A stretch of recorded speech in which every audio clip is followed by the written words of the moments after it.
This segment of Montana Matters is sponsored by Rimrock. Montana Matters is on the road with Rimrock, and we are talking about being sober and sane during the holidays. This is a stressful time. Let's go ahead and visit with Rimrock CEO. We're here with Lynette Kosovich, and Lynette, thanks so much for joining us today. I know the holidays are stressful for a lot of reasons. What causes all that extra stress? I think people have a picture in their mind of perfection. Everything should just go a certain way. This particularly is going to be a hard season because we have the added challenges of the pandemic and nothing is normal anymore. So trying to reach that level of perfection is just going to be more stress-inducing, and it's something that we really have to be cognizant about. Right, it's been a very different year, of course, a lot of stress for folks. What are some tips and tricks that you have for people? Well, there's so many things people can do, and I just want to mention too, this is a real deal, the stressors that are happening right now. Recently there was a study that was published that said prior to COVID, they asked a number of people, did you have any mental health issues in the prior year? And only about a fourth of Americans said they actually did. They just repeated that study, and we're up to half of Americans feel that they're under more stress than ever. So when we're looking at tips, one of the things that we do is, we know this isn't going to be a normal year, so maybe you intentionally do things that aren't traditional. We've got Thanksgiving coming up.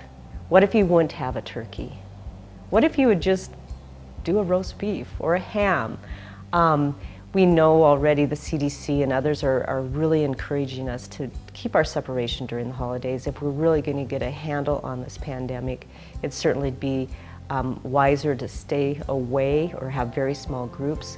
So do something that doesn't necessarily mean you have to congregate. What we are concerned about a lot at Rimrock is it's a time where stressors result in resorting to your old behaviors that aren't healthy. Over drinking, overeating, not really taking care of yourself. And often there's really little things that can make a difference in how you're feeling. Something like going and getting a haircut. Wear a brighter shade of lipstick today. Think about the candy bar that you enjoyed the most when you were young. Go get one and plan on eating it and savoring it. Make a big deal about looking for a book that you've wanted to read and ordering it and having it delivered, and set time that you actually sit and read the book. I think that the best way to handle some of these stressors is keep it very, very simple. So what are some things that family members or even friends could do to support folks who might be struggling? Well, that's a great question. You know, what we do know is addiction really is lack of connection. And anything to do to reach out. One of the things I've noticed that's been very effective recently is people, I'm getting handwritten mail, and it really is such a great break from sometimes even a phone call or a text or an email.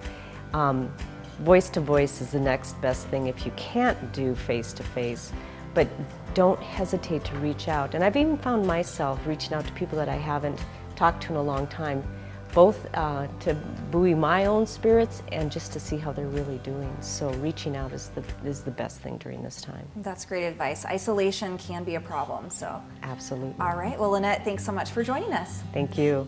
This has been Montana Matters on the road. Go ahead and get a hold of Rimrock if you or anyone that you know is struggling.